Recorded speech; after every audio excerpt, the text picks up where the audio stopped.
Dikisahkan, ada seorang yogis atau ahli yoga mengajak seorang pendeta bersekongkol akan memperdaya Abu Nawas. Setelah mereka mencapai kata sepakat, mereka berangkat menemui Abu Nawas di kediamannya. Ketika mereka datang, Abu Nawas sedang melakukan sholat duha. Setelah dipersilakan masuk oleh istri Abu Nawas, mereka pun segera masuk dan menunggu Abu Nawas sambil berbincang-bincang santai. Seusai sholat, Abu Nawas pun menyambut mereka. Abu Nawas dan para tamunya akhirnya bercakap-cakap sejenak. Kami sebenarnya ingin mengajak engkau melakukan pengembaraan suci. Kalau engkau tidak keberatan, bergabunglah bersama kami, kata ahli yoga kepada Abu Nawas. Oh, dengan senang hati. Lalu kapan rencananya? Tanya Abu Nawas dengan polos. Besok pagi, Abu Nawas, kata sang pendeta. Baiklah, kalau begitu kita bertemu di warung teh saja ya, kata Abu Nawas menyanggupinya. Hari berikutnya, mereka pun berangkat bersama-sama. Abu Nawas mengenakan jubah seorang sufi. Ahli yoga dan pendeta pun memakai seragam keagamaan mereka masing-masing. Di tengah perjalanan, mereka mulai diserang rasa lapar karena mereka memang sengaja tidak membawa bekal. Hai Abu Nawas, bagaimana kalau engkau saja yang mengumpulkan derma guna membeli makanan untuk kita bertiga? Karena kami akan mengadakan kebaktian, kata pendeta.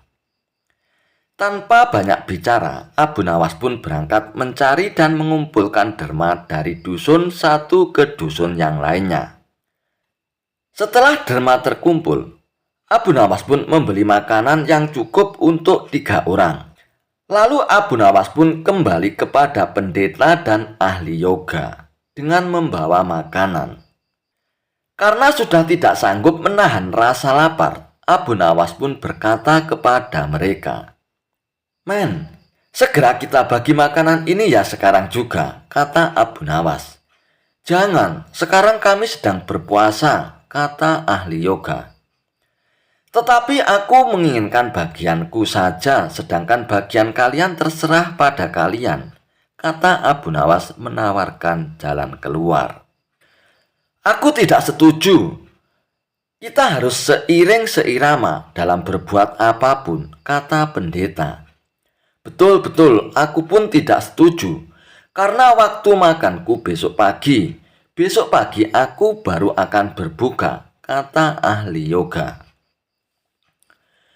"Bukankah aku yang engkau jadikan alat pencari derma? Dan derma itu sekarang telah kutukar dengan makanan ini.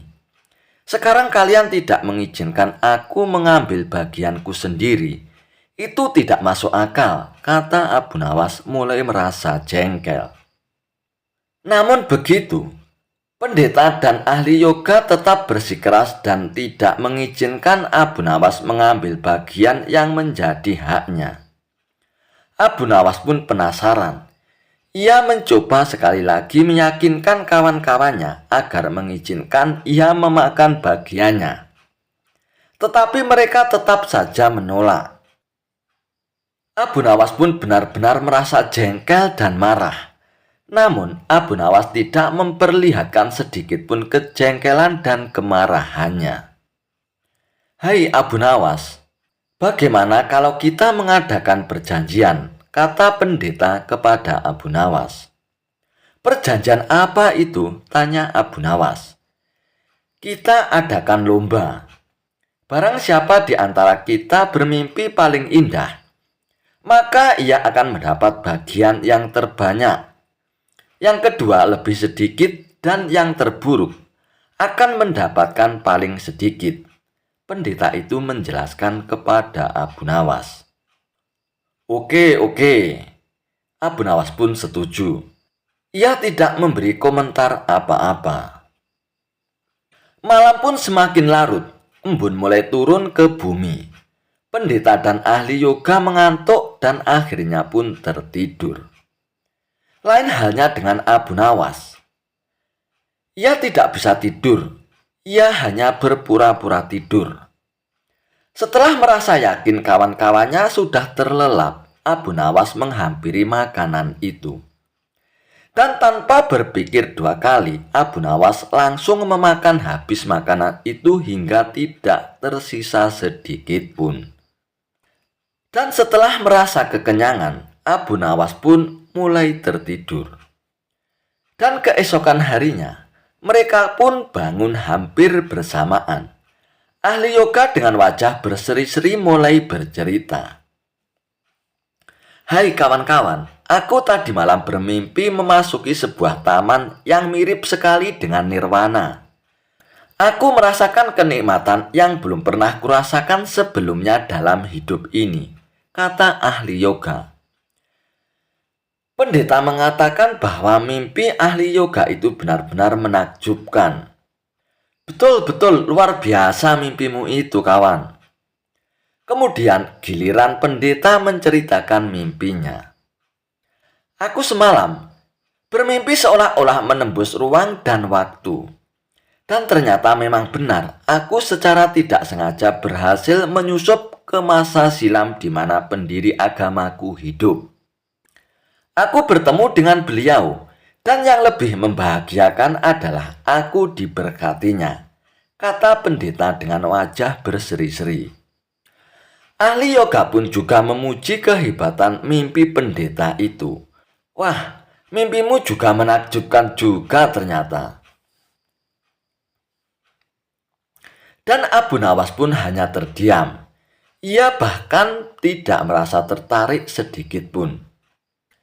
Karena Abu Nawas belum juga buka mulut, maka pendeta dan ahli yoga itu pun menanyakan mimpi Abu Nawas. Hei Abu Nawas, memangnya kamu semalam mimpi apa? Lalu Abu Nawas pun menuturkan, kalian tentu tahu Nabi Daud alaihissalam kan? Beliau adalah seorang nabi yang ahli berpuasa. Tadi malam aku bermimpi berbincang-bincang dengan beliau. Beliau menanyakan apakah aku berpuasa atau tidak. Aku katakan aku berpuasa, karena aku memang tidak makan sejak tadi pagi. Kemudian beliau menyuruhku segera berbuka karena hari sudah malam. Tentu saja aku tidak benar kalau mengabaikan perintah beliau. Lalu aku segera bangun dari tidurku dan langsung menghabiskan makanan itu, kata Abu Nawas tanpa perasaan bersalah sedikit pun. Sambil menahan lapar yang menyayat-nyayat, pendeta dan ahli yoga itu saling berpandangan. Kejengkelan Abu Nawas pun terobati. Kini mereka sadar bahwa tidak ada gunanya coba-coba mempermainkan Abu Nawas. Dan pastinya hanya akan mendapat celaka sendiri. Kisah Abu Nawas menjebak seorang pencuri. Dikisahkan, pada zaman dahulu, orang berpikir dengan cara yang amat sederhana. Dan karena kesederhanaan berpikir ini, seorang pencuri yang telah berhasil menggondol 100 keping uang emas milik saudagar kaya tidak sudi menyerah. Hakim telah berusaha keras dengan berbagai cara, tetapi tidak berhasil menemukan pencurinya. Karena merasa putus asa, pemilik harta itu pun akhirnya mengumumkan kepada siapa saja yang telah mencuri harta miliknya merelakan separuhnya dari jumlah uang emas itu menjadi milik sang pencuri, bila sang pencuri bersedia mengembalikannya. Tetapi pencuri itu malah tidak berani menampakkan barangnya. Kini kasus itu semakin ruwet tanpa penyelesaian yang jelas. Maksud baik saudagar kaya itu tidak mendapat tanggapan yang sepantasnya dari sang pencuri. Maka tidak bisa disalahkan bila saudagar kaya itu mengadakan sayembara yang berisi barang siapa berhasil menemukan pencuri uang emasnya. Ia berhak sepenuhnya memiliki harta yang dicuri. Tidak sedikit orang yang mencoba, tetapi semuanya kandas. Sehingga pencuri itu bertambah merasa aman tentram karena ia yakin jati dirinya tidak akan terjangkau. Yang lebih menjengkelkan adalah ia juga berpura-pura mengikuti sayembara itu. Dan ia pun tidak berlebihan bila dikatakan bahwa menghadapi seorang seperti ini bagaikan menghadapi jin. Mereka tahu kita sedangkan kita tidak tahu mereka. Seorang penduduk pun berkata kepada hakim setempat, "Mengapa Tuan Hakim tidak meminta bantuan Abu Nawas saja?" kata penduduk itu. "Bukankah Abu Nawas sedang tidak ada di tempat?" kata hakim itu balik bertanya. "Kemana dia, Tuan?" tanya orang itu. "Ke Damaskus," jawab hakim. "Untuk keperluan apa?" orang itu ingin tahu. "Memenuhi undangan pangeran negeri itu," kata hakim. "Kapan ia datang, Tuan?" tanya orang itu lagi. "Mungkin 2 hari lagi," jawab hakim. Kini harapan bertumpu sepenuhnya di atas pundak Abu Nawas. Pencuri yang selama ini merasa aman sekarang menjadi resah dan tertekan. Ia merencanakan meninggalkan kampung halaman dengan membawa 100 uang emas yang berhasil ia curi. Tetapi ia membatalkan niatnya itu. Karena dengan menyingkir keluar daerah, berarti sama halnya dengan membuka topengnya sendiri. Lalu ia pun bertekad tetap tinggal di situ, walau apapun yang akan terjadi. Abu Nawas pun telah kembali ke Baghdad, karena tugasnya telah selesai. Lalu, Abu Nawas menerima tawaran mengikuti sayembara menemukan pencuri uang emas itu. Mengetahui hal itu, hati pencuri uang emas itu pun tambah berdebar tak karuan. Lalu Abu Nawas pun menyiapkan siasatnya. Keesokan harinya, semua penduduk dusun diharuskan berkumpul di depan gedung pengadilan. Abu Nawas hadir dengan membawa tongkat dalam jumlah besar. Tongkat-tongkat itu mempunyai ukuran yang sama panjang. Tanpa berkata-kata, Abu Nawas membagi-bagikan tongkat-tongkat yang dibawanya dari rumah itu. Setelah masing-masing mendapatkan tongkat satu-satu, Abu Nawas pun berpidato di hadapan mereka. "Tongkat-tongkat itu telah aku mantrai. Besok pagi kalian harus menyerahkan kembali tongkat yang telah aku bagikan. Dan jangan khawatir, tongkat yang dipegang oleh pencuri selama ini yang menyembunyikan diri akan bertambah panjang 1 jari telunjuk. Sekarang pulanglah kalian semua," kata Abu Nawas. Orang-orang yang merasa tidak mencuri tentu tidak mempunyai pikiran apa-apa. Tetapi sebaliknya, si pencuri uang emas itu merasa ketakutan. Ia tidak bisa memejamkan mata walaupun malam semakin larut. Ia terus berpikir keras, kemudian ia memutuskan memotong tongkat sepanjang 1 jari telunjuk. Dengan begitu tongkatnya akan tetap kelihatan seperti ukuran semula. Pagi harinya, orang-orang mulai berkumpul di depan gedung pengadilan. Pencuri itu merasa tenang karena ia yakin tongkatnya tidak akan bisa diketahui karena ia telah memotongnya sepanjang 1 jari telunjuk. Bukankah tongkat si pencuri akan bertambah panjang 1 jari telunjuk? Ia pun memuji kecerdikannya sendiri, karena ia ternyata akan berhasil mengelabui Abu Nawas. Antrian panjang pun mulai terbentuk. Abu Nawas memeriksa tongkat-tongkat yang dibagikan kemarin kepada penduduk semuanya. Pada giliran si pencuri, tiba-tiba Abu Nawas segera mengetahuinya. Karena tongkat yang dibawa oleh pencuri itu bertambah pendek 1 jari telunjuk. Abu Nawas pun tahu pencuri itu pasti melakukan pemotongan pada tongkatnya. Karena ia takut tongkatnya bertambah panjang 1 jari telunjuk. Dan akhirnya, pencuri itu pun diadili dan dihukum sesuai dengan kesalahannya. 100 keping lebih uang emas kini berpindah ke tangan Abu Nawas.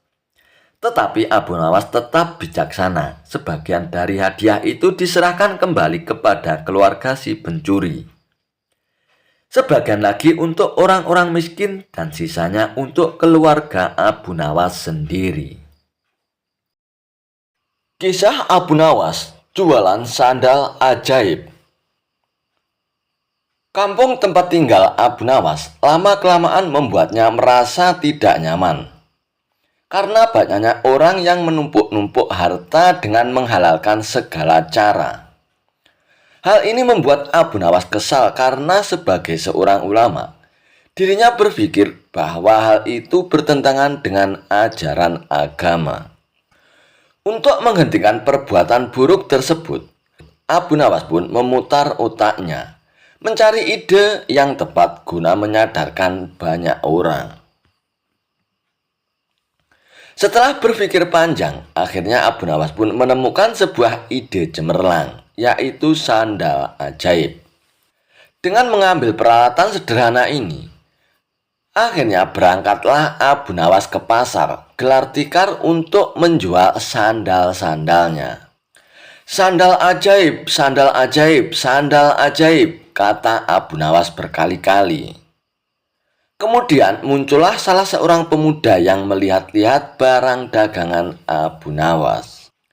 Aku mau mencari sandal yang bisa mengubah hidupku yang miskin. Apa ada, Tuan? Kata pemuda itu. Apa maksud Tuan? Tanya Abu Nawas. Aku sudah lama hidup miskin dan ingin sekali menjadi orang kaya raya.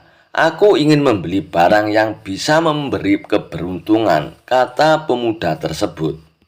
Akhirnya, Abu Nawas pun memilihkan satu sandal ajaibnya. Ia mengatakan kepada pemuda itu bahwa sandal itu akan membuat penggunanya dari tidak punya menjadi orang yang punya.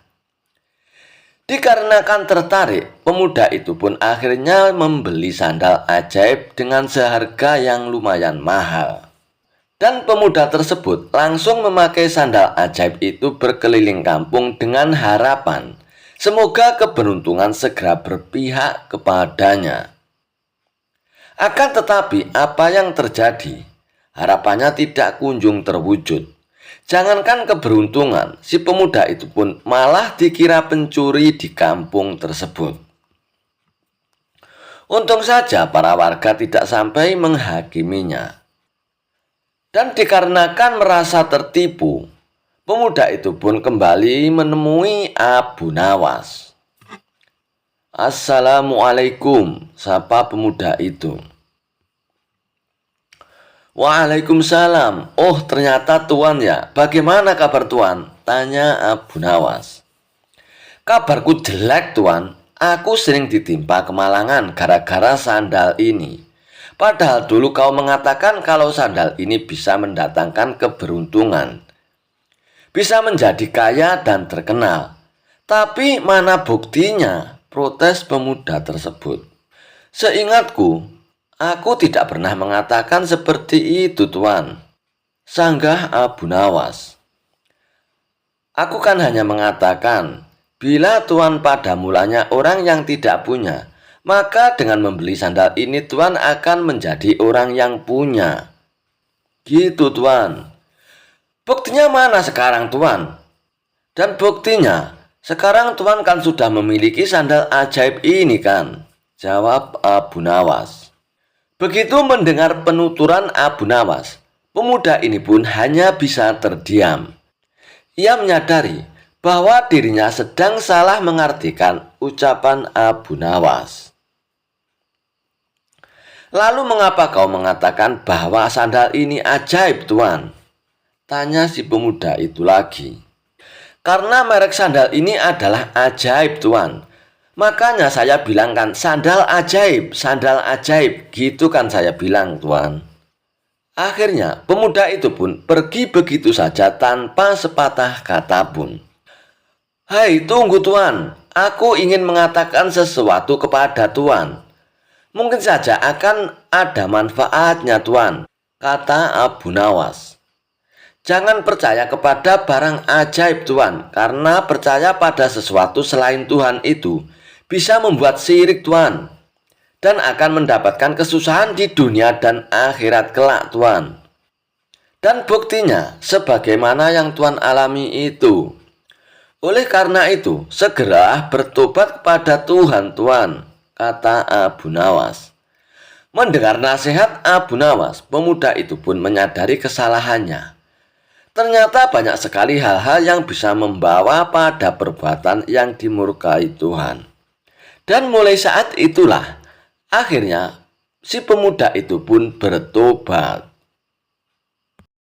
Kisah Abu Nawas dan kipas ajaib yang awet hingga 100 tahun. Suatu ketika Abu Nawas asik berjalan-jalan di sebuah pasar. Ia pun melihat pemuda sedang berjualan baju di pinggiran jalan. "Baju bagus dan istimewa," teriak pemuda tersebut.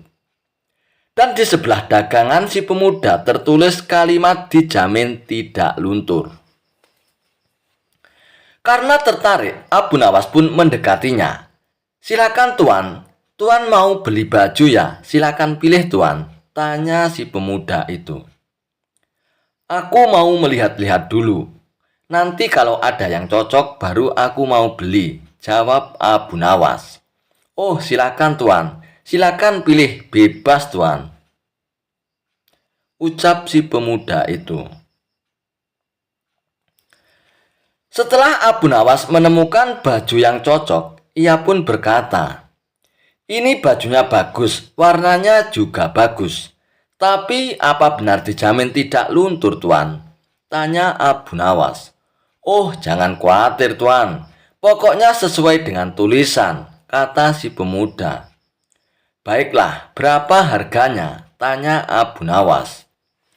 "Harganya 100 dirham Tuan," jawab pemuda itu. "Oh, mahal sekali.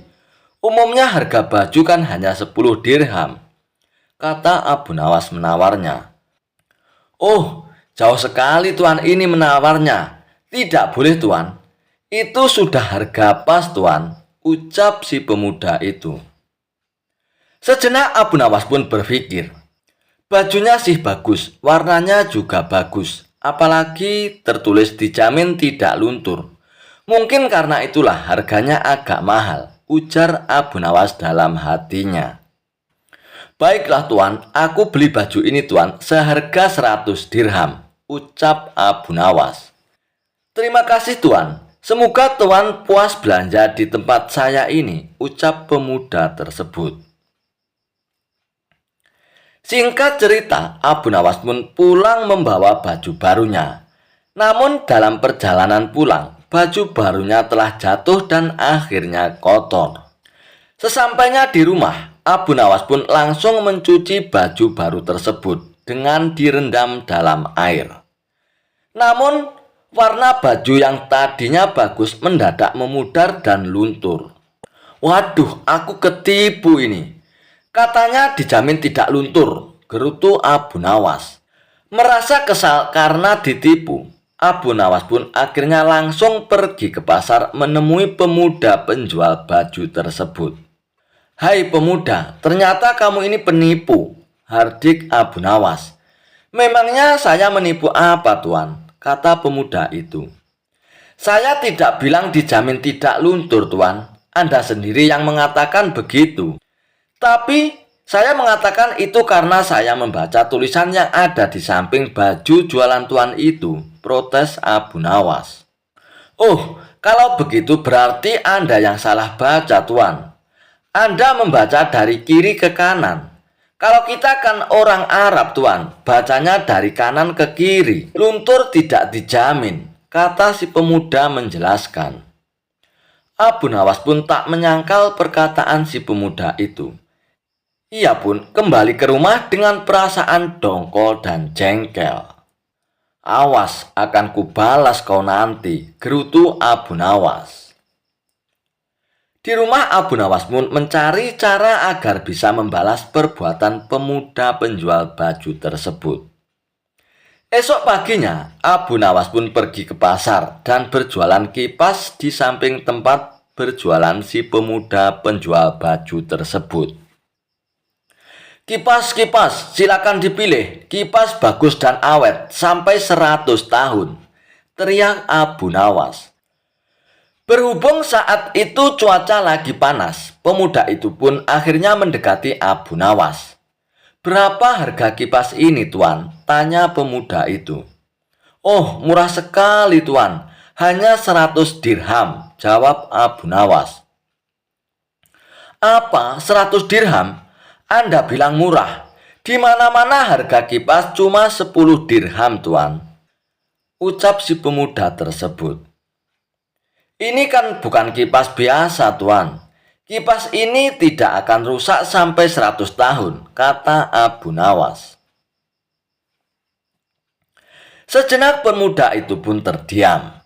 Kalau sampai bertahan selama 100 tahun, tidak ada salahnya harga mahal, pikir pemuda tersebut. "Baiklah Tuan, saya beli satu kipasnya," kata pemuda itu. Setelah transaksi selesai, Abu Nawas pun buru-buru pulang dengan membawa uang 100 dirham. Uang dari penjualan kipasnya. Sementara si pemuda yang kepanasan segera menggunakan kipasnya dan baru beberapa menit saja kipasnya mendadak rusak. "Dasar aku ketipu," ujar si pemuda geram. Lalu ia pun pergi ke rumah Abu Nawas untuk meminta ganti rugi. "Hai Tuan, Anda ternyata penipu. Katanya kipas itu kuat sampai 100 tahun. Ini dipakai beberapa menit saja sudah rusak," kata pemuda itu. "Kamu pasti salah cara pakainya, Tuan," kata Abu Nawas. "Salah bagaimana, Tuan?" tanya si pemuda itu. Abu Nawas pun akhirnya menjelaskan. "Cara kipas dipakai biar awet, bukan kipasnya yang digerakkan, Tuan. Tapi kepalamu yang digerak-gerakkan ke kanan dan ke kiri. Pasti kipas akan awet sampai 100 tahun, Tuan," ucap Abu Nawas. Mendengar penuturan Abu Nawas, si pemuda itu pun hanya terdiam. Ia menyadari bahwa ini adalah pembalasan atas perbuatannya tempo hari pada Abu Nawas. Kisah Abu Nawas mengerjai orang yang gigir.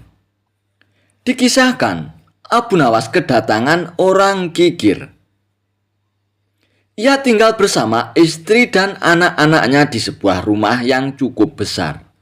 Namun karena kegigirannya, ia merasa rumahnya sangat sempit.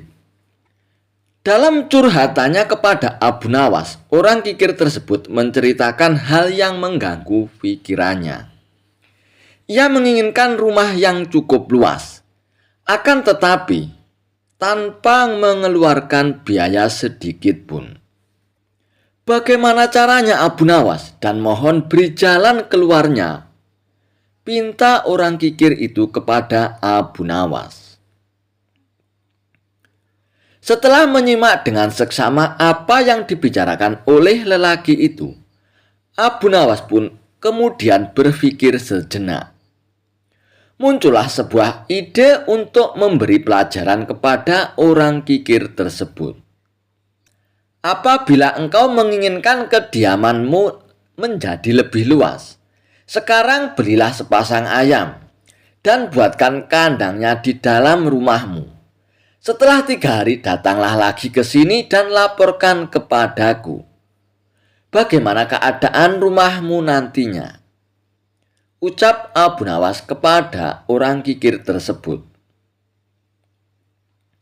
Meski kurang paham akan maksud Abu Nawas, karena orang kikir ini sudah percaya kepada Abu Nawas, orang kikir itu pun menuruti perintah Abu Nawas. Ia pun segera membeli sepasang ayam dan dibuatkan kandang di dalam rumahnya. Setelah 3 hari berlalu, orang kikir itu pun datang lagi ke rumah Abu Nawas. "Bagaimana sekarang?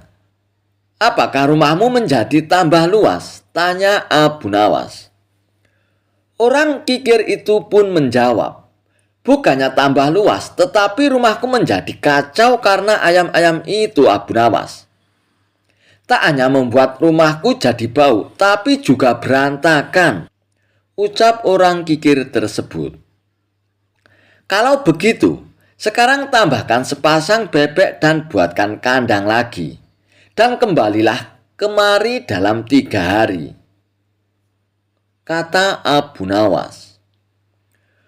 Orang kikir itu pun malah kaget mendengar perkataan Abu Nawas. Namun ia pun tidak berani membantah perintah Abu Nawas. Hanya menggerutu dalam hatinya. Ia pun segera membeli sepasang bebek dan juga membuatkan kandangnya di dalam rumah. Selepas 3 hari, orang kikir itu pun datang lagi ke rumah Abu Nawas. Lalu Abu Nawas pun kembali menanyakan kondisi rumahnya. "Wahai Abu Nawas, tolonglah jangan mengerjaiku lagi. Bukannya bertambah luas, rumahku malah semakin sempit, Abu Nawas. Sekarang juga menjadi mirip pasar unggas dengan bau dan kotorannya." "Wah, bagus sekali kalau begitu. Sekarang tambahkan seekor kambing dan buatkan kandang juga di dalam rumahmu. Setelah itu seperti biasa datanglah ke sini 3 hari lagi," jawab Abu Nawas. Orang kikir tersebut menjadi semakin jengkel. "Apakah engkau sudah gila, wahai Abu Nawas? Sudah disuruh beli ayam dan bebek, sekarang masih harus beli kambing. Apakah tidak ada cara lain?" "Sudah, lakukan saja apa perintahku. Engkau tidak boleh membantah," ucap Abu Nawas. Dengan muka kejut, orang kikir itu pun kembali ke pasar. Kali ini ia pun membeli kambing. 3 hari kemudian, seperti biasanya, orang kikir itu pun datang lagi ke rumah Abu Nawas. Dan Abu Nawas pun sudah menunggu di depan rumahnya. "Bagaimana sekarang? Apakah rumahmu sudah menjadi besar?" tanya Abu Nawas. Dengan muka cemberut, orang kikir itu pun nyeletuk. "Wahai Abu Nawas, saat ini rumahku rasanya benar-benar seperti neraka. Setiap hari istriku terus-terusan ngomel. Anak-anakku pada nangis, Abu Nawas. Ayam, bebek, dan kambing tak henti-hentinya bersuara hingga riuh dan ribut. Rumahku jadi bau dan panas serta sumpek. Tolong engkau jangan menyuruhku melakukan hal yang aneh-aneh lagi, wahai Abu Nawas," keluh orang kikir tersebut.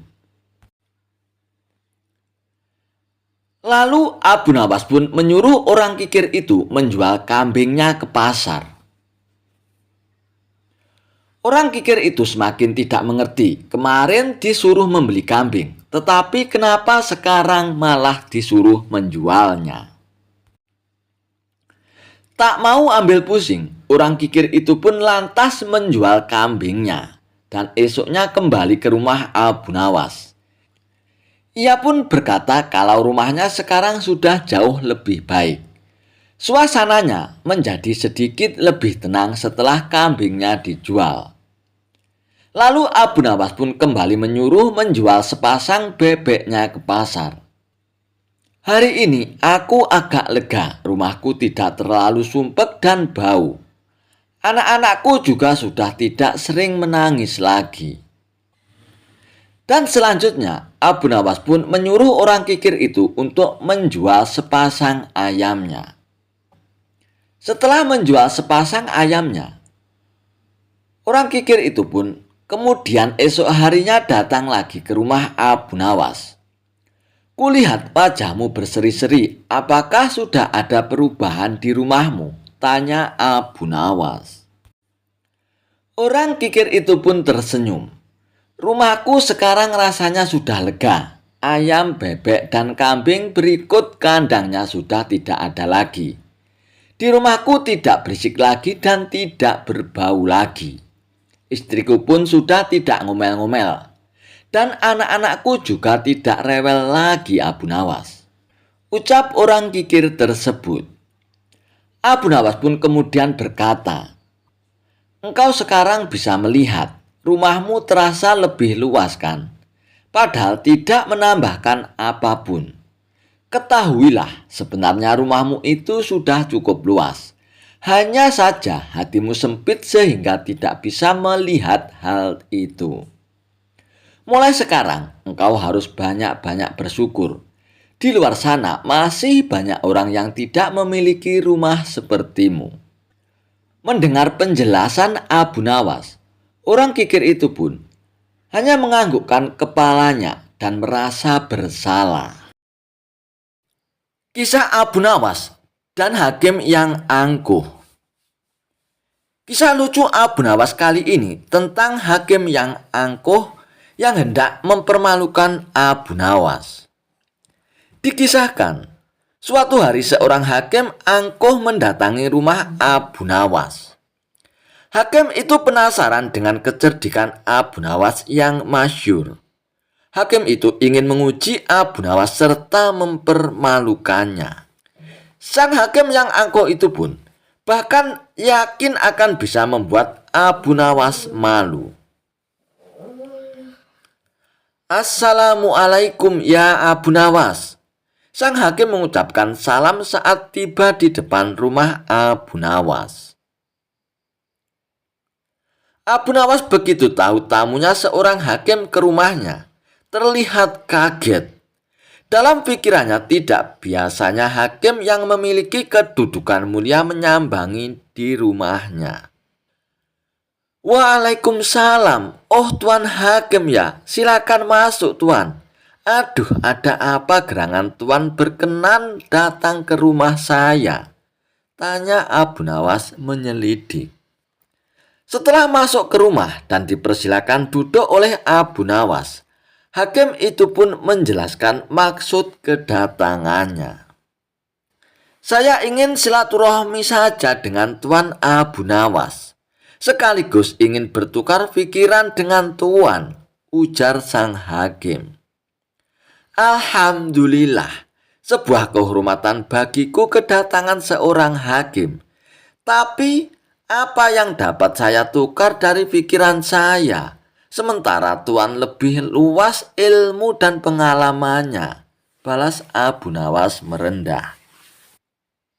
Diskusi antara keduanya pun berlangsung. Banyak masalah yang dibahas dari sisi pemikiran yang berbeda. Abu Nawas memang cerdik, hingga hakim ini pun rupanya banyak tersisih saat beradu argumen. Mulailah muncul keinginan hakim membungkam Abu Nawas. Dia yakin dengan kemampuan ilmu tentang hukum bisa menang. "Tuan Abu Nawas, seandainya manusia mau mengikuti tatanan hukum dan norma, tentu akan aman tentram kehidupan ini," ujar sang hakim mengeluarkan ilmu pengetahuan hukumnya. "Tidak demikian juga Tuan," sanggah Abu Nawas.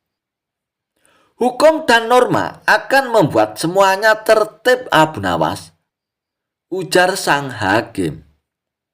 "Bukan manusia yang harus mengikuti hukum dan norma, tapi hukum dan normalah yang harus mengikuti nilai-nilai kemanusiaan. Maka keadilan akan terjadi dan kehidupan pasti aman dan tentram, karena rasa keadilan terpenuhi Tuan," jawab Abu Nawas. Mendengar perkataan Abu Nawas, sang hakim ini pun terdiam dan merasa malu. Pernyataan Abu Nawas seperti tamparan keras ke arah wajahnya. Akan tetapi, karena tidak mau ketahuan dipermalukan, hakim ini pun kembali menyiapkan pertanyaan kepada Abu Nawas.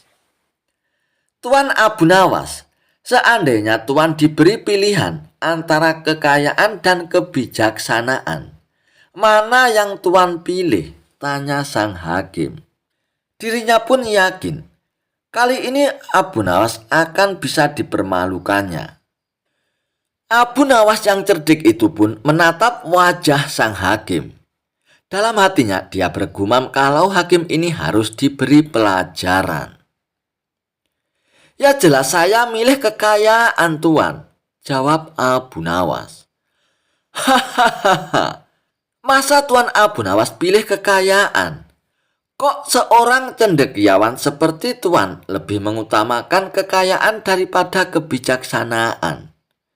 Menurut saya ini lebih memalukan Tuan, ledek sang hakim dengan tawa kemenangan. Abu Nawas pun hanya diam. Dia biarkan hakim itu menuntaskan tawa senangnya. Setelah hakim itu berhenti tertawa, Abu Nawas pun berkata, "Memangnya salah ya Tuan kalau saya memilih kekayaan?" tanya Abu Nawas. "Ya jelas dong, seharusnya seorang cendekiawan yang dikenal cerdik seperti Tuan Abu Nawas menempatkan kekayaan setelah kebijaksanaan," ucap sang hakim. "Lalu, kalau Tuan sendiri diberi pilihan itu, akan memilih yang mana?" tanya balik Abu Nawas. "Tentu saya akan memilih kebijaksanaan Tuan, apalagi saya seorang hakim," jawab sang hakim. "Oh begitu ya Tuan Hakim. Dengarkan Tuan Hakim, seseorang itu akan memilih sesuatu yang belum dimilikinya Tuan," tegas Abu Nawas. Mendengar perkataan Abu Nawas, sang hakim pun langsung terdiam. Dirinya merasa kembali dipermalukan oleh Abu Nawas. Dia tidak menyangka pertanyaan jebakan untuk Abu Nawas malah menjebak dirinya sendiri. Hakim itu pun benar-benar menyadari kalau Abu Nawas yang cerdik bukan hanya omong kosong. Buktinya, Abu Nawas bisa dengan mudah memutar serangan kalimat dari dirinya yang tidak terduga sebelumnya. "Tuan Abu Nawas, kali ini saya yakin kalau Tuan memang seorang cendekiawan yang benar-benar cerdik. Saya mohon maaf Tuan Abu Nawas. Saya sudah berupaya mau mempermalukan Tuan." Dan akhirnya, hakim itu pun jujur kepada Abu Nawas tentang niatnya datang ke rumah Abu Nawas. Akan tetapi, reaksi Abu Nawas hanya tersenyum saja. Dia sudah bisa menghadapi banyak orang yang berupaya menjebak dan menguji kemampuan berpikirnya. Suatu hari, Baginda Raja Harun Ar-Rasyid merasa geram dengan sikap Abu Nawas. Pasalnya, beberapa kali Abu Nawas sudah membuat dirinya malu di depan para pejabat kerajaan. Dan akhirnya muncul rasa dendam di hati Baginda Raja. Baginda Raja pun hendak membuat jebakan untuk Abu Nawas. Seperti biasanya, jika Abu Nawas gagal, maka akan mendapatkan hukuman. Baginda Raja Harun Ar-Rasyid pun akhirnya memanggil Abu Nawas untuk menghadap ke istana. Sesampainya Abu Nawas di istana, Baginda Raja pun lalu memberikan pertanyaan kepada Abu Nawas. "Wahai Abu Nawas, di depan mejaku itu ada panggang ayam yang besar dan lezat. Tolong segera ambilkan untukku Abu Nawas," perintah Baginda Raja. Mendengar perintah Baginda Raja, Abu Nawas pun menjadi bingung. Karena tak biasanya ia disuruh mengambilkan makanan untuk Baginda Raja. "Mungkin saja Raja ingin menjebakku. Aku harus waspada," kata Abu Nawas dalam hatinya. Lalu Abu Nawas pun menuruti perintah Baginda Raja. Ia pun mengambil panggang ayam itu untuk diberikan kepada Baginda Raja. Namun sebelum Abu Nawas memberikan panggang itu kepada Baginda Raja, Baginda Raja pun berkata, "Abu Nawas, di tangan kamu itu ada sepotong panggang ayam yang lezat. Silakan dinikmati Abu Nawas," perintah Baginda Raja. Mendengar perintah Baginda Raja, Abu Nawas pun semakin kebingungan. Di tengah-tengah kebingungan Abu Nawas, tiba-tiba Baginda Raja pun berkata lagi, "Tapi ingat Abu Nawas, dengarkan dulu petunjuknya. Jika kamu memotong paha ayam itu, maka aku akan memotong pahamu. Dan jika kamu memotong dada ayam itu, maka aku akan memotong dadamu.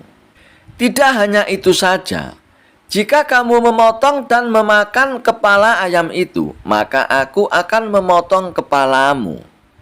Akan tetapi, kalau kamu hanya mendiamkan saja panggang ayam itu, kamu akan aku gantung Abu Nawas," titah Baginda Raja. Mendengar titah Baginda Raja, Abu Nawas pun semakin kebingungan. Dalam kebingungannya, ia semakin yakin jika hal itu hanya akal-akalan Baginda Raja demi untuk menghukumnya. Tak cuma Abu Nawas yang merasa kebingungan, melainkan semua pejabat yang hadir di istana pun tampak kebingungan. Sekian lamanya Abu Nawas hanya membolak-balik panggang ayam itu, sambil ia memikirkan bagaimana cara agar ia lolos dari hukuman Baginda Raja. Lalu Abu Nawas pun mulai mendekatkan panggang ayam itu tepat di indera penciumannya. Melihat tingkah Abu Nawas, para pejabat yang hadir di istana pun mulai bingung dan tidak mengerti apa yang akan dilakukan oleh Abu Nawas. Dan kemudian Abu Nawas pun mencium bagian pantat panggang ayam itu. "Jika saya memotong paha ayam ini, maka Baginda Raja akan memotong pahaku. Jika saya memotong dada ayam ini, maka Baginda Raja akan memotong dadaku. Dan jika saya memakan dan memotong kepala ayam ini, Baginda Raja akan memotong kepalaku. Akan tetapi, coba lihat, yang aku lakukan ini adalah mencium pantat ayam ini," kata Abu Nawas. "Apa maksudmu, wahai Abu Nawas?" tanya Baginda Raja. "Maksud hamba adalah kalau hamba melakukan demikian, maka Baginda juga akan membalasnya demikian kan? Saya hanya mencium pantat ayam panggang ini, maka Baginda juga harus mencium pantat ayam panggang ini pula," jelas Abu Nawas. Mendengar penjelasan Abu Nawas, sontak saja para pejabat yang hadir pun menahan tawa, tetapi ragu-ragu karena takut akan dihukum Baginda Raja. Sementara itu, raja yang mendengar ucapan Abu Nawas mulai memerah mukanya karena malu untuk kesekian kalinya. Dan untuk menutupi rasa malunya, maka Baginda Raja pun memerintahkan Abu Nawas untuk segera pulang dan membawa pergi panggang ayam itu. "Wahai Abu Nawas, cepat bawa pulang panggang ayam itu. Jangan sampai aku berubah pikiran, Abu Nawas," kata Baginda Raja. Lalu dengan segera Abu Nawas pun pulang dengan membawa panggang ayam tersebut. Sesampainya di rumah, Abu Nawas pun mengundang tetangganya untuk berpesta dengan ayam panggang itu. Dan untuk kesekian kalinya, Abu Nawas pun kembali lolos dari hukuman Baginda Raja. Tidak hanya itu, ia pun sukses mempermalukan Baginda Raja Harun Ar-Rasyid di depan para pejabat kerajaan. Kisah Abu Nawas menanam pohon uang. Dikisahkan, pada suatu hari, Baginda Raja Harun Ar-Rasyid sedang duduk santai di taman istana. Angin sepoi-sepoi berhembus, burung-burung berkicau, dan suasana begitu damai.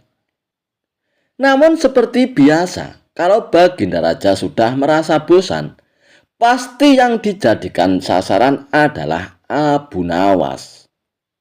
Lalu Baginda Raja pun berkata kepada pengawalnya, "Hei pengawal, panggil Abu Nawas kemari. Aku ingin menguji kecerdasannya." Tak lama kemudian, Abu Nawas pun datang dengan senyum khasnya yang licik tapi lucu. Ampun Paduka yang mulia, adakah gerangan yang hamba bisa bantu hingga Paduka memanggil hamba kemari? Ucap Abu Nawas. Baginda Raja pun tertawa kecil. Hahaha. Tentu saja ada tugas yang harus kamu kerjakan, Abu Nawas. Tugas apa kalau hamba boleh tahu itu, Paduka? Tanya Abu Nawas. Lalu Baginda Raja pun berkata, Abu Nawas, aku ingin engkau menanam pohon uang di taman istana. Kalau berhasil tumbuh dan berbuah uang emas, engkau akan aku beri hadiah besar. Tapi kalau tidak bisa, siap-siap untuk tinggal di penjara. Mendengar itu, Abu Nawas pun pura-pura kaget. Hah? Pohon uang, Paduka? Itu agak sulit, kecuali Paduka mau memberi bibitnya dulu. Baginda Raja pun menyeringai. Mana ada bibit uang, Abu Nawas? Itu mah urusanmu. Abu Nawas pun menggaruk kepala, lalu tersenyum nakal. Baiklah Paduka yang mulia, tapi untuk menanam pohon uang, hamba butuh 100 keping emas sebagai benihnya. Kalau tidak, pohonnya tidak akan tumbuh, Paduka. Ujar Abu Nawas. Mendengar itu, Baginda Raja pun berpikir sejenak.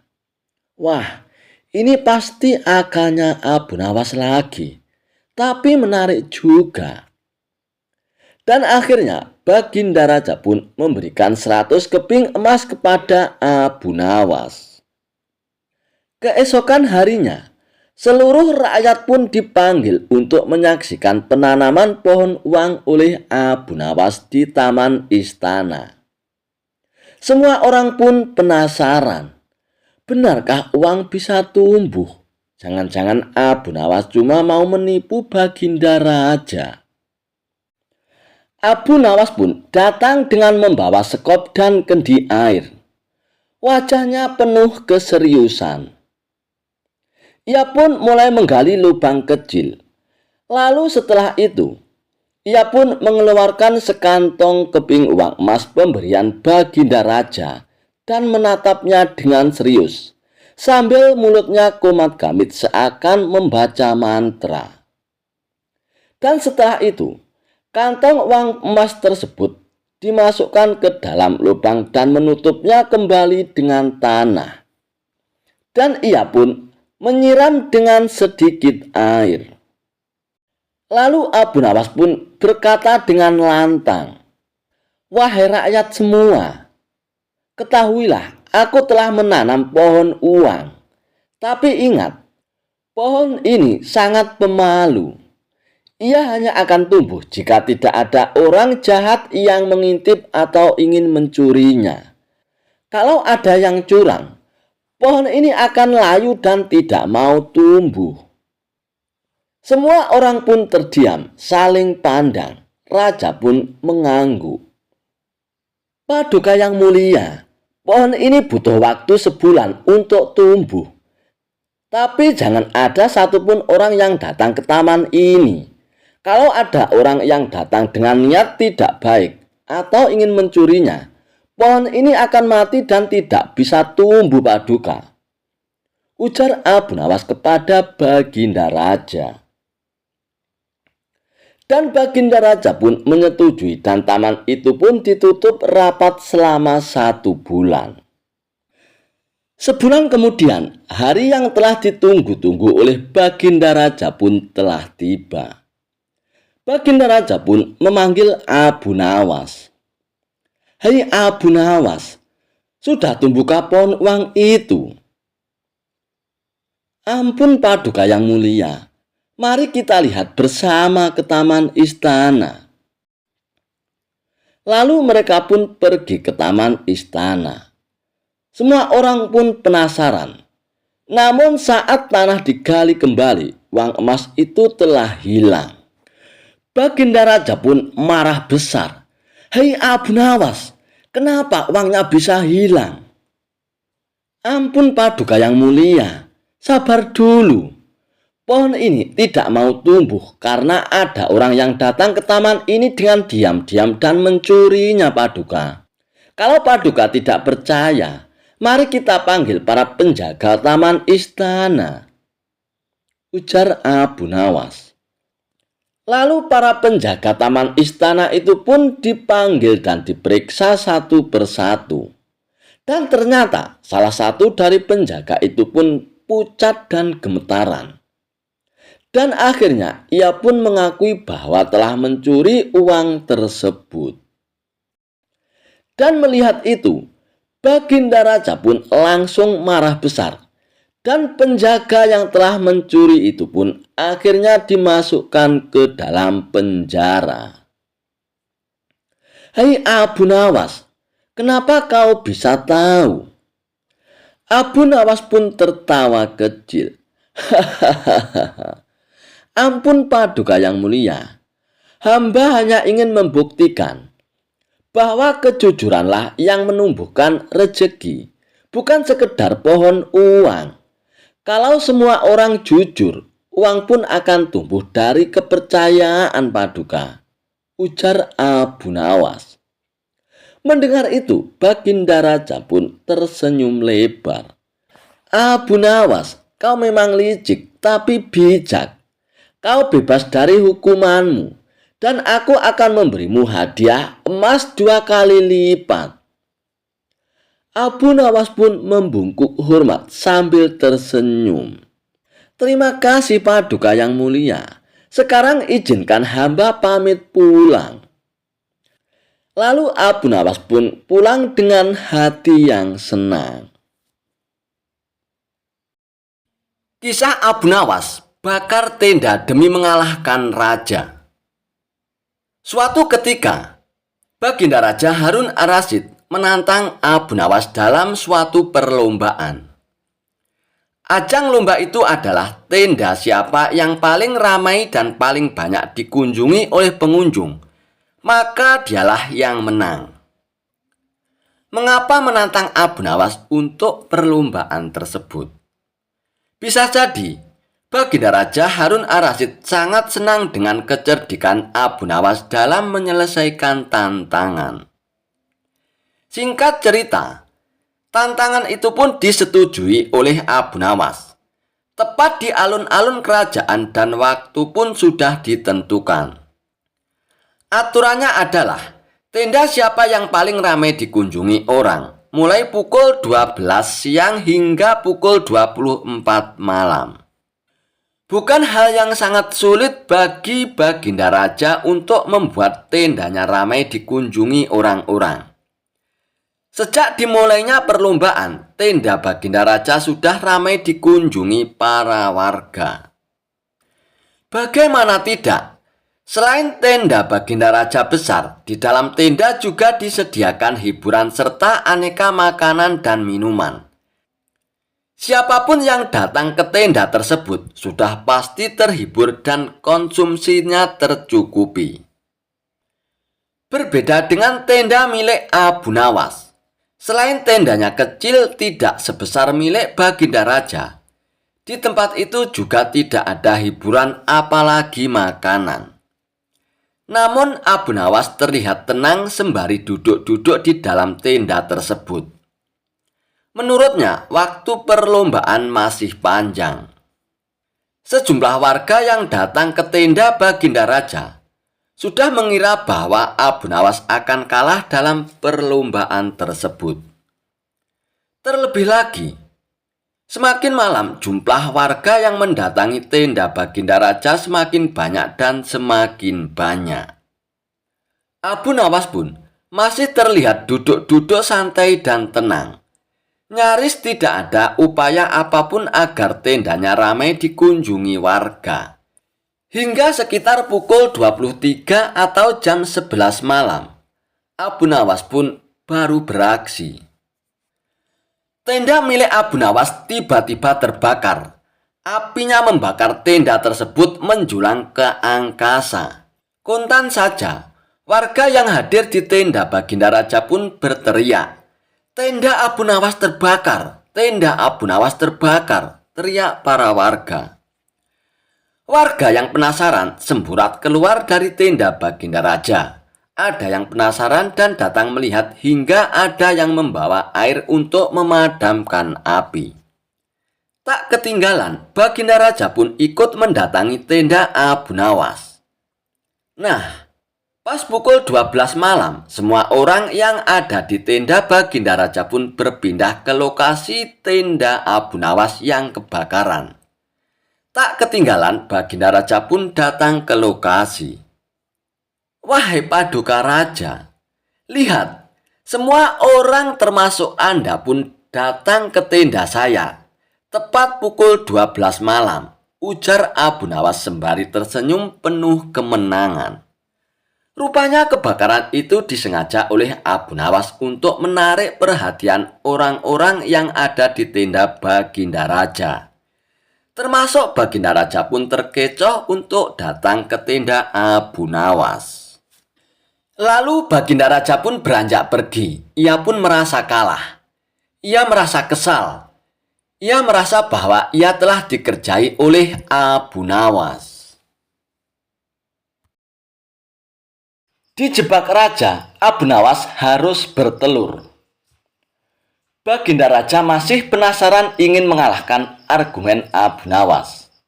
Maka dirancang siasat Abu Nawas harus bertelur. Siasat ini diatur sedemikian rupa agar Abu Nawas harus bertelur seperti ayam. Kata Baginda Raja, pokoknya jebakan agar Abu Nawas harus bertelur ini tidak boleh gagal. Baginda sudah sangat yakin siasatnya kali ini akan berhasil. Abu Nawas yang selalu memiliki argumen saat dikerjai memang membuat geram Raja. Raja ingin sekali sosok Abu Nawas ini bisa dipermalukan. Baginda Raja memiliki kebiasaan setiap akhir pekan berendam di kolam air hangat. Para menterinya selalu menemani di kolam rendam sambil berdiskusi ringan. Ide menjebak Abu Nawas harus bertelur juga saat Baginda Raja berendam di air hangat ini. Kata Baginda Raja, akhir pekan nanti, kita akan mengundang Abu Nawas turut berendam bersama. Nanti kalian semua datang lebih awal. Siapkan telur ayam di dalam kolam, kata Baginda Raja. Nanti saya akan perintahkan semua yang bersama kita di kolam rendam harus bisa bertelur. Bagi yang tidak bisa akan dihukum. Begitu Baginda Raja mengatur siasatnya. Para menteri pun tertawa mendengar siasat Baginda Raja. Mereka semua sudah membayangkan bagaimana Abu Nawas harus bertelur dan gagal. Baginda Raja akan memberinya hukuman, maka label Abu Nawas cerdas akan langsung ambiar. Begitu pikiran para menteri dan Baginda Raja. Tibalah akhir pekan yang direncanakan. Abu Nawas tanpa curiga datang memenuhi undangan Baginda Raja.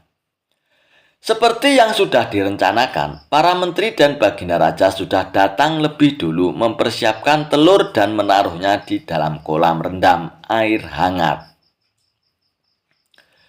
Setelah semua berkumpul, Baginda Raja memberikan pengumuman.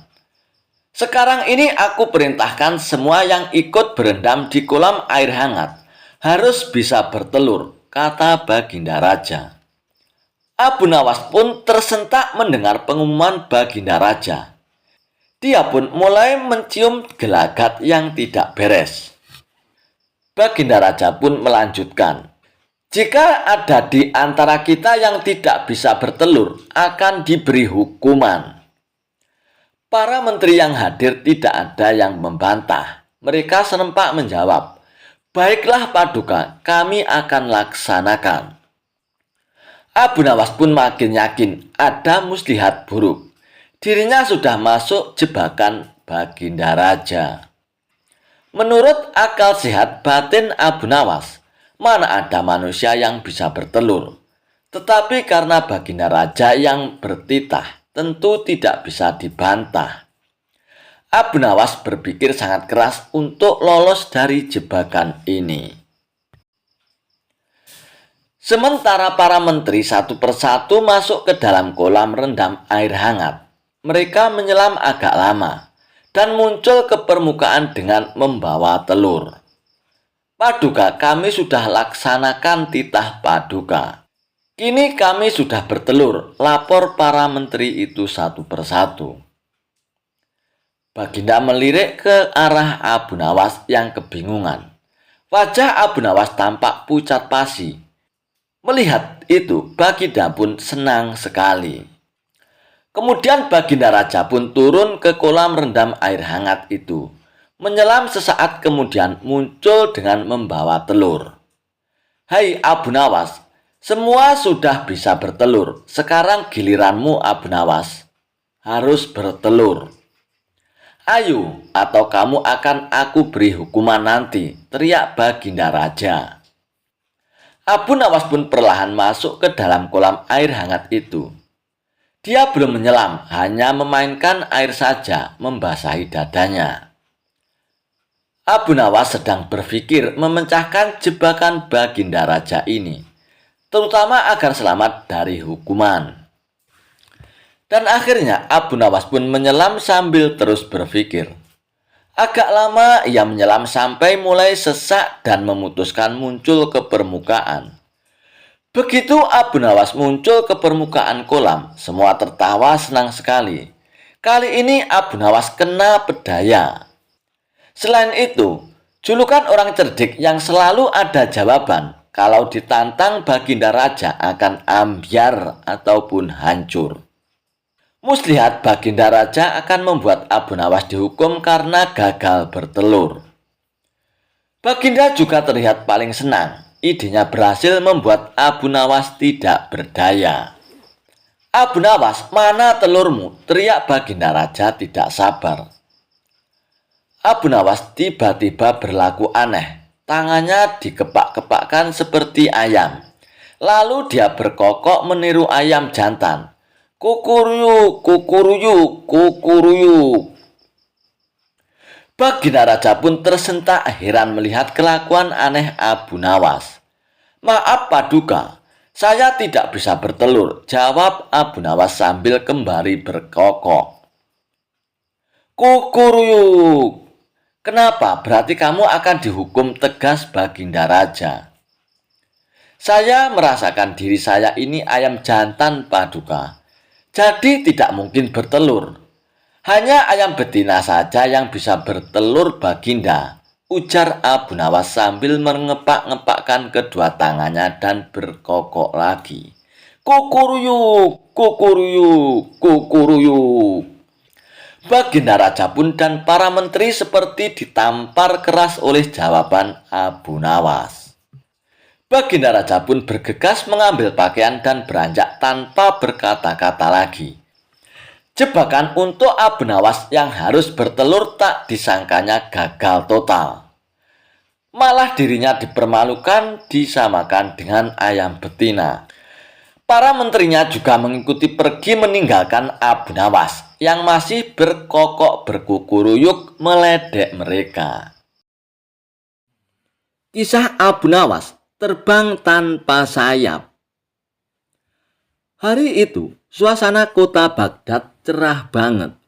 Burung berkicau, pelayan istana lalu lalang, dan Baginda Raja Harun ar-Rasyid pun duduk santai di taman sambil ngopi. Akan tetapi, karena sudah terlalu sering ngopi, Baginda Raja pun mulai bosan. Hidup ini terlalu tenang. Kalau tidak ngerjain Abu Nawas sehari saja, rasanya kayak makan tanpa garam.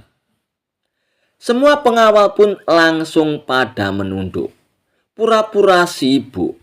Tapi salah satu nekat nyeletuk.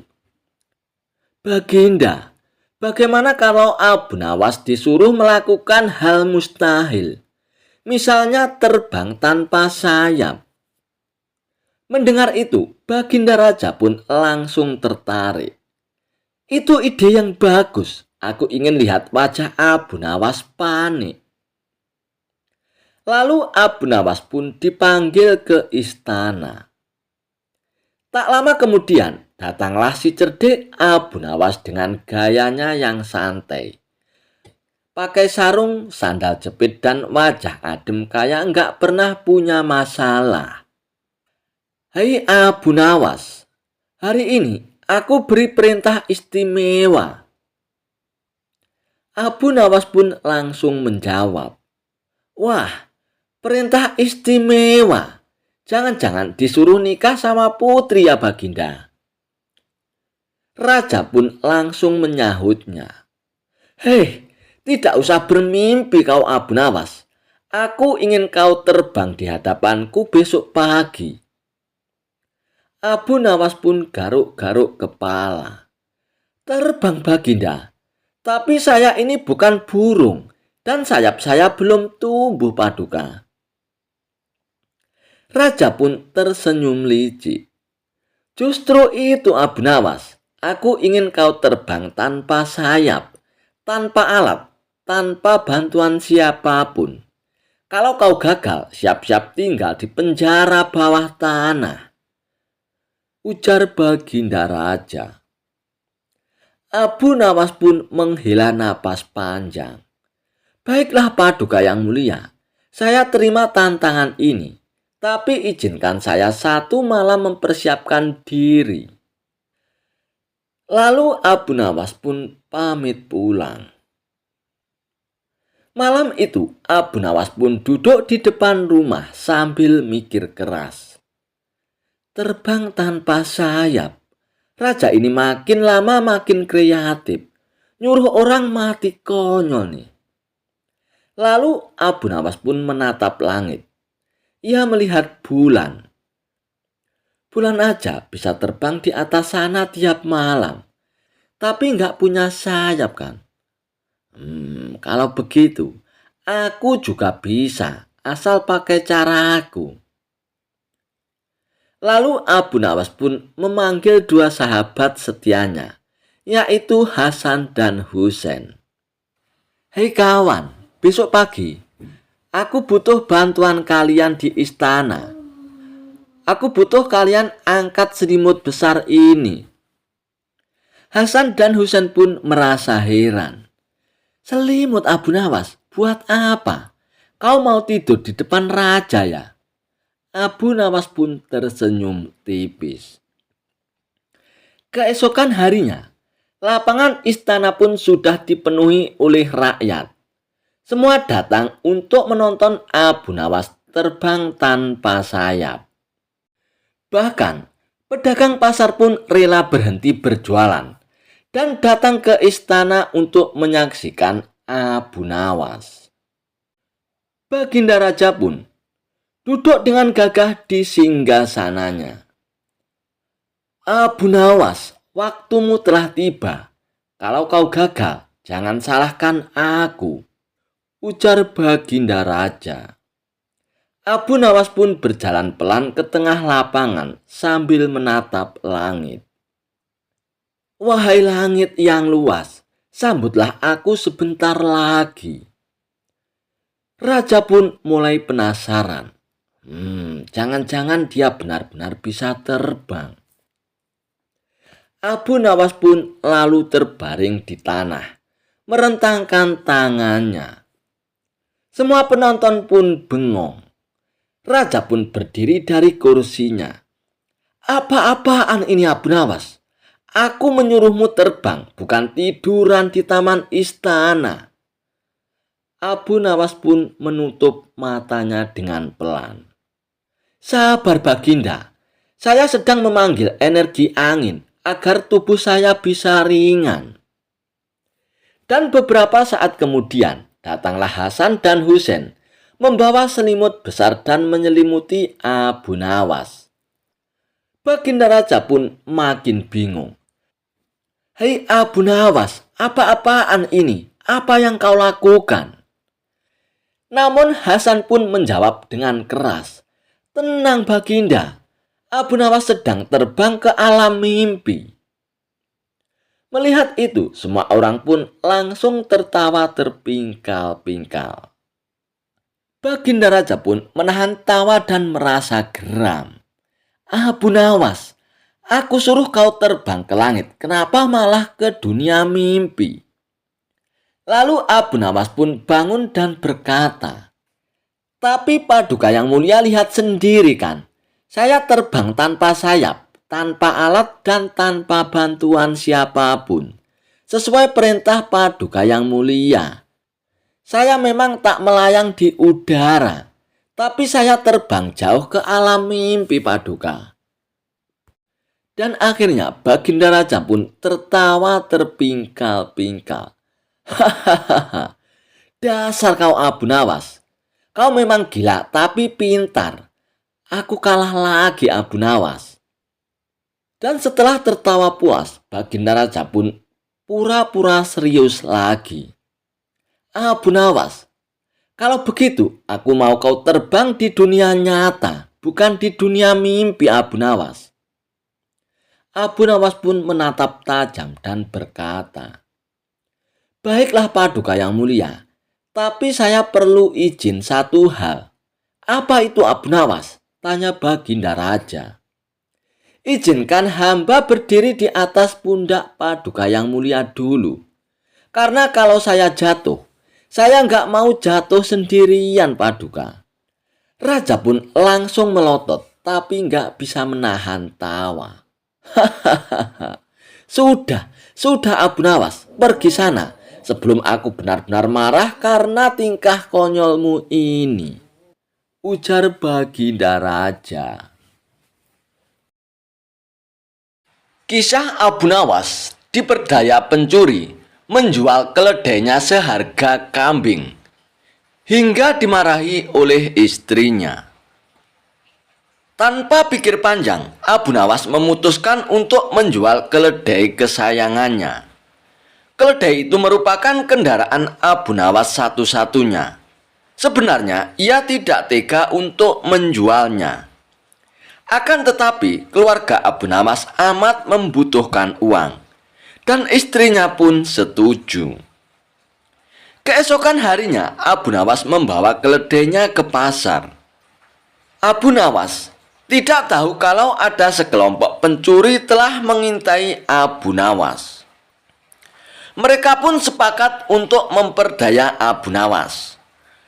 Rencana pun mulai mereka susun ketika Abu Nawas beristirahat di bawah pohon. Salah seorang mendekat dan berkata, hei Abu Nawas, apakah engkau akan menjual kambingmu? Tentu saja Abu Nawas terperanjat mendengar pertanyaan yang begitu tiba-tiba.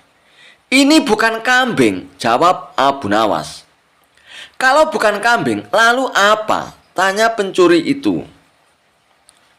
Hei, ini adalah keledai ya, jawab Abu Nawas. Kalau engkau yakin itu keledai, jual saja ke pasar dan tanyakan pada mereka, kata komplotan pencuri itu sambil berlalu. Abu Nawas pun tidak terpengaruh. Kemudian ia pun meneruskan perjalanannya.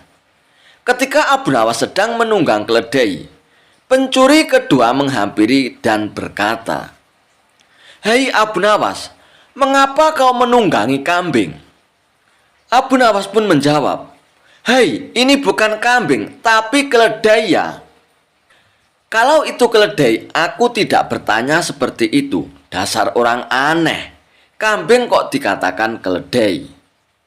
Hei, kalau ini kambing, aku tidak akan menungganginya ya, jawab Abu Nawas tanpa ragu.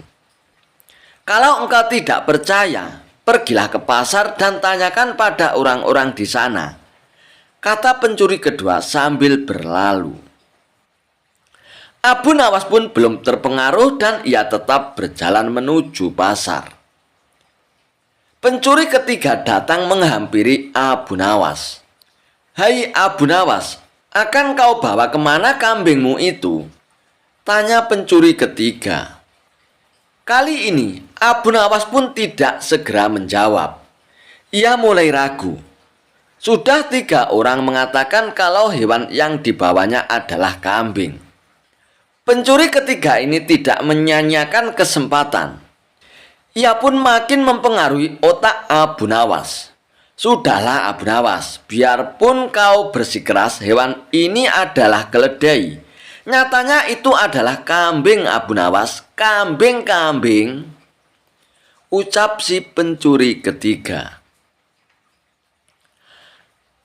Abu Nawas pun berhenti sejenak untuk beristirahat di bawah pohon. Pencuri keempat pun melaksanakan strategi busuknya. Ia pun duduk di samping Abu Nawas dan mengajak tokoh cerdik ini untuk berbincang-bincang. Wahai Abu Nawas, bagus sekali kambingmu ini. Pencuri keempat pun mulai membuka percakapan.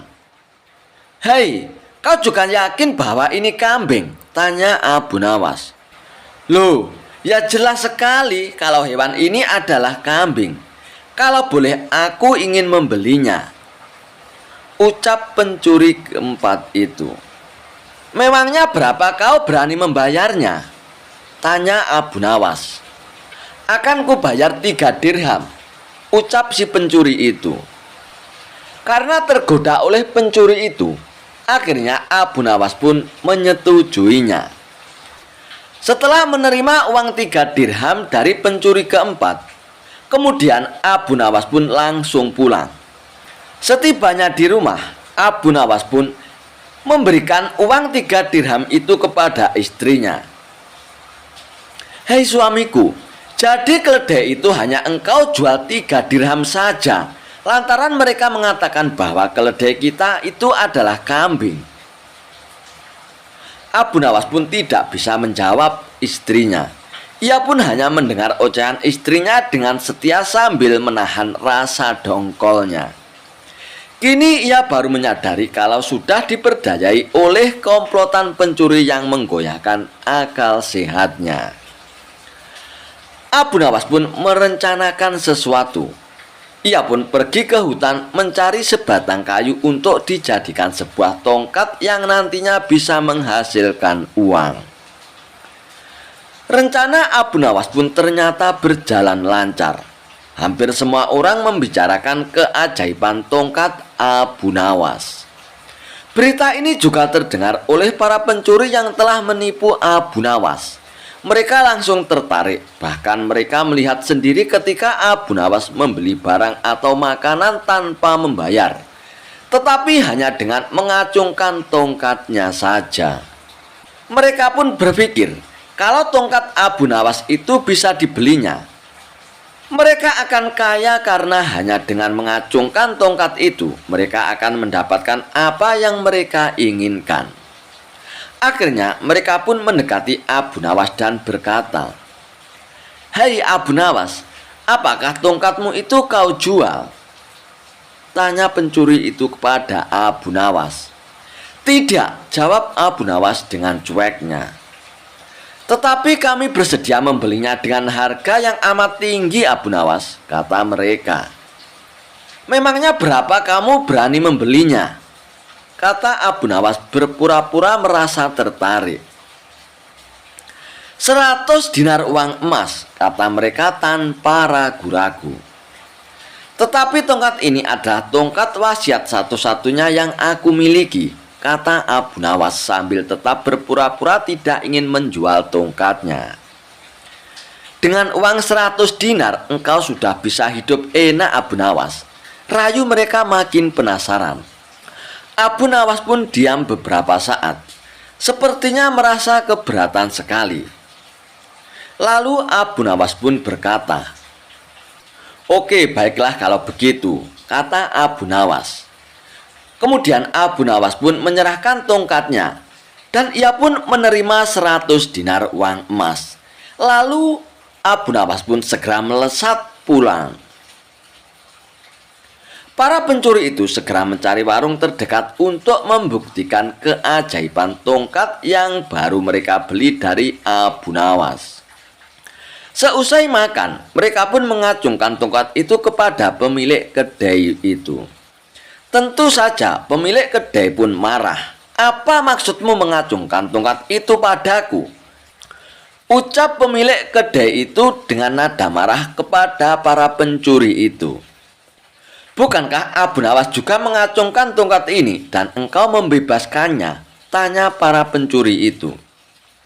"Memang benar, tapi engkau harus tahu bahwa Abu Nawas menitipkan sejumlah uang kepadaku sebelum ia makan di sini." Jelas pemilik kedai itu kepada pencuri. "Gila, ternyata kita tidak mendapatkan keuntungan sama sekali. Menipu Abu Nawas, kita malah rugi besar kawan," umpat para pencuri dengan rasa dongkol. Kisah Abu Nawas, debat super konyol dengan pendeta. Suatu hari, seorang pendeta asing datang ke negeri Baghdad. Dan katanya, ia sudah keliling dunia dan belum pernah kalah dalam berdebat. Mendengar itu, Baginda Raja pun langsung memanggil Abu Nawas. "Hei Abu Nawas, kalau engkau bisa mengalahkan pendeta ini, aku akan memberimu hadiah besar. Tapi kalau kau kalah, hati-hati Abu Nawas, kepalamu akan menjadi taruhannya," ujar Baginda Raja setengah mengancam Abu Nawas. Abu Nawas pun dengan wajah santai menjawab, "Tenang Baginda, kalau urusan debat biarkan saya yang urus. Cuma jangan marah kalau nanti pendetanya malah bingung sendiri." Lalu pendeta itu pun maju dan menantang Abu Nawas. "Hai Abu Nawas, kita akan berdebat dengan isyarat tangan saja dan tidak boleh berbicara." Abu Nawas pun manggut-manggut. "Wah, cocok nih. Kalau begitu saya bisa hemat suara buat nyanyi nanti malam," kata Abu Nawas sambil cengar-cengir. Lalu pendeta itu pun angkat satu jarinya. Maksudnya, Tuhan itu satu. Abu Nawas pun membalas dengan mengangkat dua jarinya.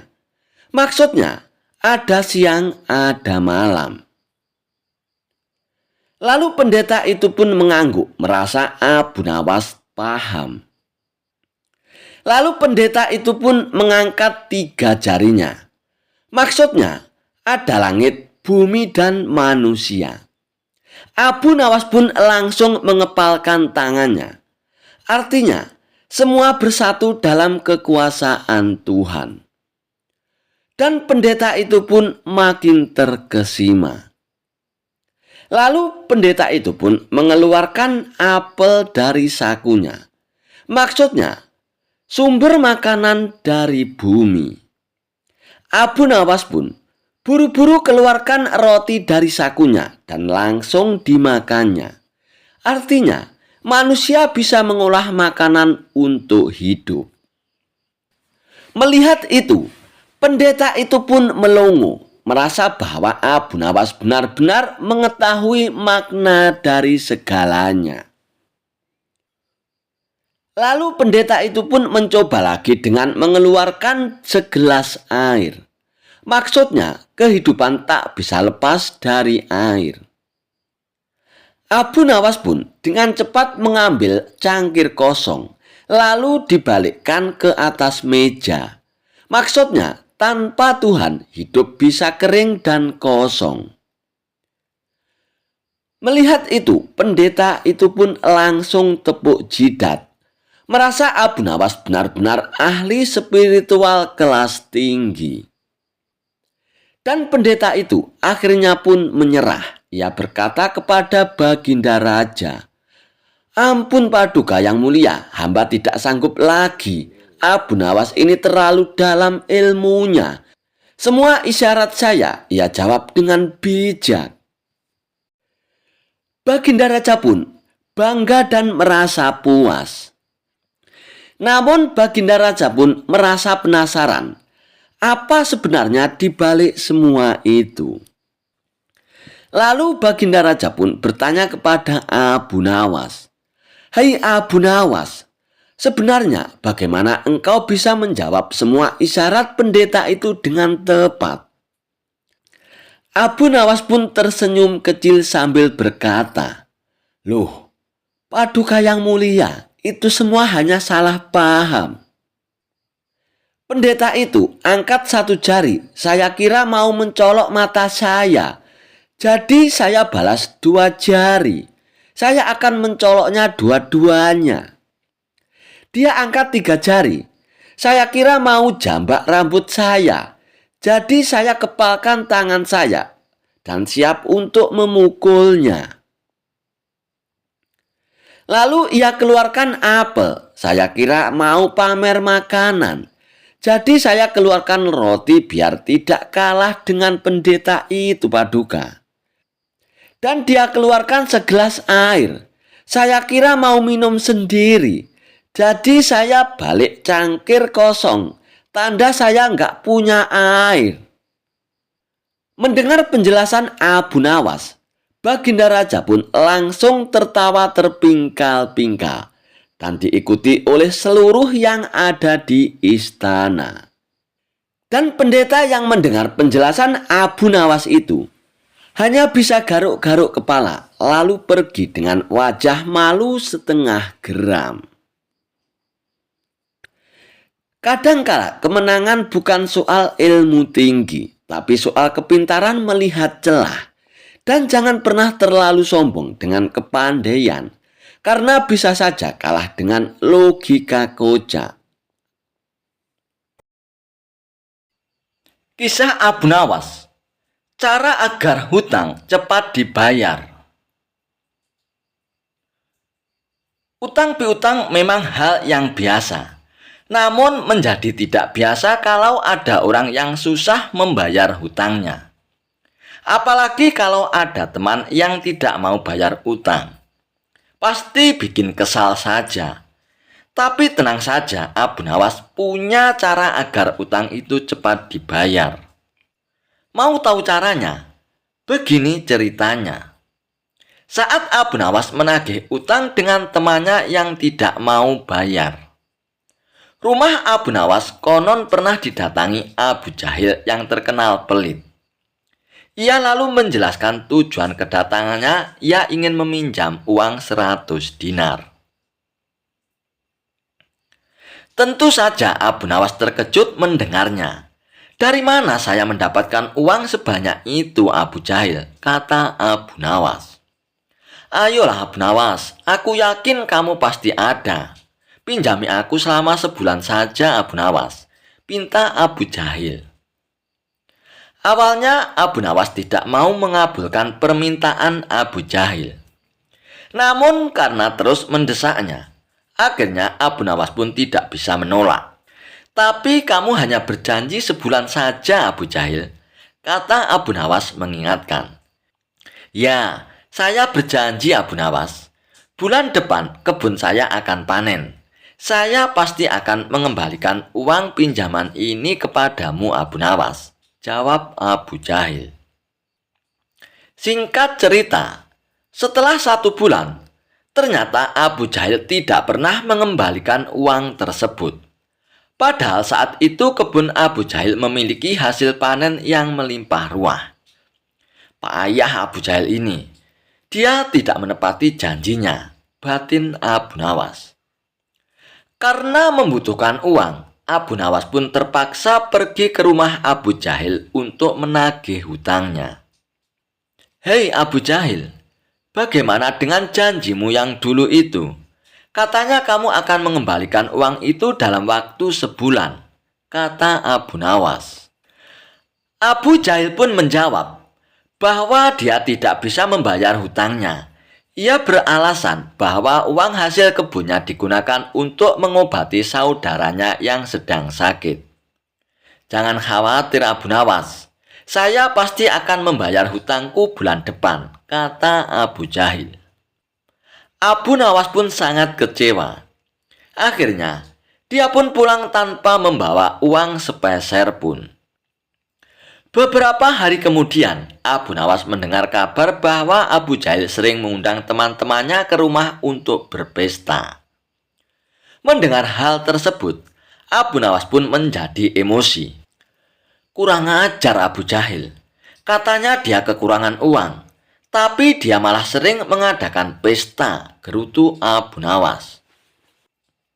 Abu Jahil pasti tidak akan membayar hutangnya karena 1000 alasan. Akhirnya Abu Nawas pun mendapat ide untuk mengerjai Abu Jahil. Keesokan harinya, Abu Nawas pun pergi ke desa seberang untuk menemui sahabatnya. Dia mulai menyusun strategi dan meminta bantuan seorang teman. Setelah strateginya matang, Abu Nawas pun segera mendatangi rumah Abu Jahil. "Mengapa kamu di sini, Abu Nawas? Aku sudah bilang kan, jika akan mengembalikan utangku itu bulan depan," kata Abu Jahil. "Jangan salah paham Abu Jahil. Aku di sini bukan untuk menagih hutang. Aku ingin mengajakmu bertemu dengan orang pintar," jawab Abu Nawas. "Ada perlu apa emangnya Abu Nawas?" tanya Abu Jahil dengan penasaran. "Begini Abu Jahil, di desa seberang katanya ada dukun pesugihan yang bisa membuat kita kaya. Aku ingin mencobanya di sana," jawab Abu Nawas. "Benarkah Abu Nawas itu?" "Oke Abu Nawas, aku ikut. Aku juga ingin kaya," kata Abu Jahil girang mendengar adanya tawaran dukun pesugihan itu. Singkat cerita, Abu Nawas dan Abu Jahil tiba di rumah dukun pesugihan tersebut. Setelah memanggil keduanya, dukun itu pun bertanya, "Apa yang kamu lakukan di sini?" Abu Nawas kemudian mengutarakan keinginannya agar ia ingin kaya tanpa bekerja. "Ah, itu mudah saja. Tapi syaratnya ada loh," kata sang dukun. "Apa syaratnya, dukun?" tanya Abu Nawas. "Syaratnya harus ada yang dikorbankan. Tapi jangan khawatir, korbannya tidak harus dari keluarga. Orang lain juga bisa dikorbankan. Tapi orang lain itu adalah orang yang terkait dengan hartamu," jawab sang dukun. "Apa maksudmu? Aku tidak mengerti," tanya Abu Nawas lagi. "Ya, misalnya siapapun yang berutang uang kepadamu, orang itu dapat digunakan sebagai korban, meskipun dia bukan anggota keluargamu," jawab sang dukun. "Bagaimana jika orang itu tidak mau?" tanya Abu Nawas. "Kamu tidak perlu minta izin kepada orang tersebut. Nanti ia akan jadi korban tanpa ia sadari dan tiba-tiba mati dengan mengerikan," kata dukun menjelaskan. "Aku mengerti. Oke, aku setuju," jawab Abu Nawas sambil memandang Abu Jahil. Abu Jahil yang merasa dikorbankan langsung gemetar. Dukun itu kemudian mengajari Abu Nawas mantra sebagai ritualnya. Setelah kembali dari rumah dukun tersebut, di tengah jalan Abu Nawas berkata kepada Abu Jahil, "Hei Abu Jahil, kamu tidak perlu mengembalikan hutangmu 100 dinar itu. Saya ikhlas Abu Jahil," ucap Abu Nawas. Mendengar hal itu, Abu Jahil langsung ketakutan. "Jangan Abu Nawas, saya akan mengembalikan uangmu nanti. Tepatnya saat tiba di rumah nanti, aku akan segera kembalikan utangku Abu Nawas," ucap Abu Jahil dengan ketakutan. "Bukankah kamu kemarin mengatakan bahwa kamu kehabisan uang Abu Jahil?" goda Abu Nawas. "Saya masih punya uang banyak Abu Nawas. Mungkin aku membohongimu," kata Abu Jahil. Akhirnya Abu Jahil pun segera mengembalikan uang pinjamannya kepada Abu Nawas di hari itu juga, sejumlah 100 dinar. Setelah diselidiki, terungkap bahwa dukun yang didatangi Abu Nawas dan Abu Jahil itu adalah sahabat Abu Nawas. Taktik ini sengaja diatur oleh Abu Nawas dan kawannya. agar Abu Jahal segera melunasi hutang-hutangnya. Dan memang cerdas sekali akal Abu Nawas.